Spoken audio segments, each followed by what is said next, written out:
የጋራ ምክር ቤት መድረኩ መሪ ቃል ለሰላማዊና ዲሞክራሲያዊ ምርጫ በጋራ እንቁም የሚል ነው። በዚህ መድረክ ላይ በአንኳርነት የተነሱ ሀሳቦች የመጀመሪያው ሰባተኛው ሀገር አቀፍ ጠቅላላ ምርጫ ስልጣን በምርጫ ብቻ የሚገኝበት የዘመናት የኢትዮጵያ የስርዓትና የፖለቲካ ስብራት የምናከምበትና ዲሞክራሲን የምናጸናበት ምርጫ መሆኑን በተመለከተ ፓርቲዎች በአጽንኦት ሀሳብ ሰጥተውበታል። በሁለተኛ ደረጃ የዚህ ምርጫ ልዩ ባህሪ በወሳኝነት ከኛ ክልል አንጻር የምርጫን ሰላማዊነት በተመለከተ ምርጫ የምናካሂደው የስልጣን ምንጭ የሆነው ህዝብ ይሁንታን በሚሰጣቸው ፓርቲዎች አማካኝነት የመንግስትነት ስልጣንን ለመቆናጠጥ ነው። ስለሆነም የሰለጠነና ስልጡን ሀገር የሚገነባው በምርጫና በምርጫ ብቻ ነው። ይሄ እንዲሆን ደግሞ ምርጫ ጊዜውን ጠብቆ ህገ መንግስታዊ ስርዓቱን ጠብቆ መካሄድ ይኖርበታል። በዚህ ዓመት የምናካሄደው ሰባተኛው ሀገር አቀፍ ጠቅላላ ምርጫም ይህንን እቅድ እውን ለማድረግ ይህንን ህገ መንግስታዊ ድንጋጌና ግዴታ እውን ለማድረግ የምናስኬደው ምርጫ ነው። ስለሆነም በዚህ ምርጫ ላይ የሚያጋጥሙ ማንኛውም ፈተናዎች ቢኖሩ ሁሉም ተፎካካሪ ፓርቲዎች የራሳቸው ሚና በመወጣት ለምርጫው አስቻይ ሁኔታ በመፍጠር ሰላማዊ ሁኔታ በመፍጠር ሰላሙን በማጽናት በምርጫው ለመሳተፍ ያላቸውን ቁርጠኝነት ያረጋገጡበት መድረክ ነው። ስለሆነም ይህንን ምርጫ ማካሄድ ለነገ የማይባል እንዲሁም ደግሞ ለአንድ ወገን ብቻ የሚተው ሳይሆን ሁሉም ፓርቲዎች በጋራ ቆመው ምርጫውን ማካሄድ የሚችሉበት ነባራዊ ሁኔታ እንዳለና ፓርቲዎችም በየአካባቢያቸው በሚሰሩባቸው የፖለቲካ ሀሳባቸውን በሚያራምዱባቸው አብዛኛው አካባቢዎች ላይ የራሳቸውን እጩ አዘጋጅተው ለምርጫው ዝግጁ መሆናቸውን ያረጋገጡበት መድረክ ነው።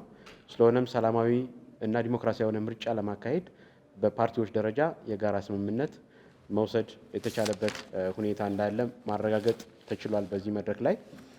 ሌላው በሚዲያ አጠቃቀምን በተመለከተም በተመሳሳይ ፓርቲዎች ሀሳቦቻቸውን በፍትሃዊነት ለህዝብ ለማድረስ ለመራጩ ለማድረስ የሚያስችል የሚዲያ ምቹነት የሚዲያ ፍትሃዊነት እንዲረጋገጥ ሀሳብ ያነሱበት ሁኔታ አለ። ይህንን በተመለከተም ሁሉም ፓርቲ በኃላፊነት መንፈስ መልእክቶችን እንዲያስተላልፍ አገራዊ አንድነትን የሚያጸና ህዝባዊ ትስስርን የሚያጠናክርና ሰላማዊ ምርጫን ስኬታማ በሆነ መልኩ ለማረጋገጥ የሚያስችሉ መልእክቶችን ማስተላለፍ የሚችሉበት ኃላፊነት የጎደላቸው መልእክቶች በማህበራዊ ሚዲያም ሆነ በዋናው ሚዲያ እንዳይተላለፉ መተላለፍ እንደሌለባቸው የጋራ ስምምነት የተደረሰበት ሁኔታ አለ። በመጨረሻም ይሄ ምርጫ ሰላማዊ ሆኖ እንዲቀጥል ምርጫ ወይም ደግሞ ስልጣን በሀሳብ ብልጫ ብቻ የሚገኝበት አውድ እንደመሆኑ መጠን በጫካ የሚንቀሳቀሱ አካሎችም ይህንን እድል ተጠቅመው ሀሳባቸውን ከነፍጥ ይልቅ በምርጫ ድምፅ ሳጥን የሚያገኙበትን ሁኔታ እንዲፈጥሩ ይህንን እድል እንዲጠቀሙ ወደ ሰላማዊ መንገድ እንዲመጡ በጋራ ምክር ቤቱ መልእክት የተላለፈበት ሁኔታ ነው ያለው። ስለሆነም የፖለቲካ ምህዳሩን በማስፋት ፓርቲዎች በነፃነት የሚንቀሳቀሱበት ምህዳር እንዲፈጠር የጋራ ምክር ቤቱ አበክሮ ይሰራል።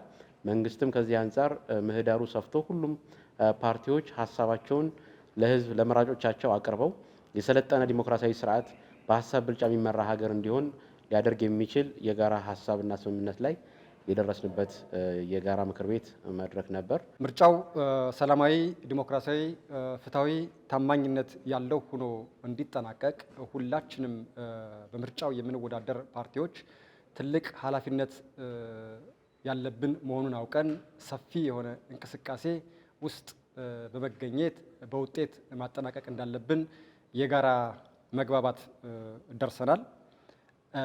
እንደሚታወቀው በኢትዮጵያ ታሪክ ውስጥ ስልጣን ከካርድ የሚመነጭበት ታሪክ ብዙም አይደለም።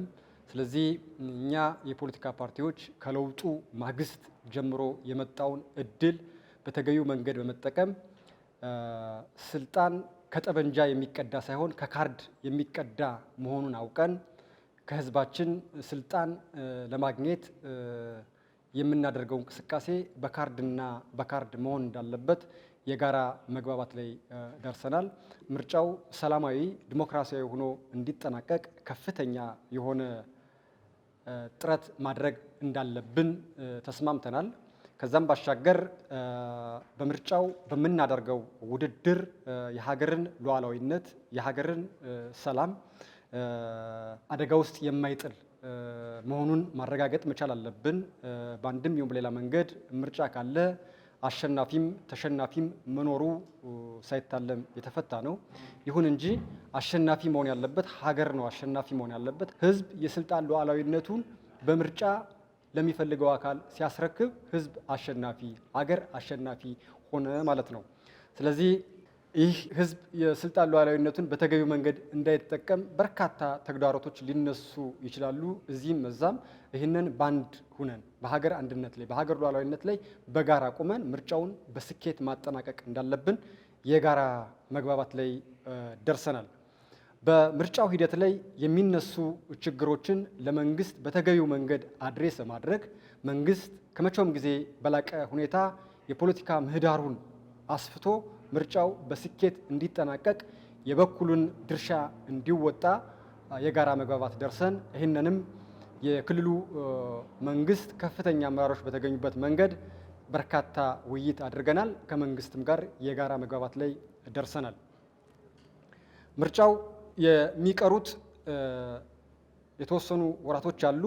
በእነዚህ ወራቶች ውስጥ ለምርጫው ምቹ ሁኔታ መፍጠር፣ አስቻይ ሁኔታ በጋራ በመግባባት መፍጠር እንዳለብን ሁላችንም ተስማምተናል ማለት ነው።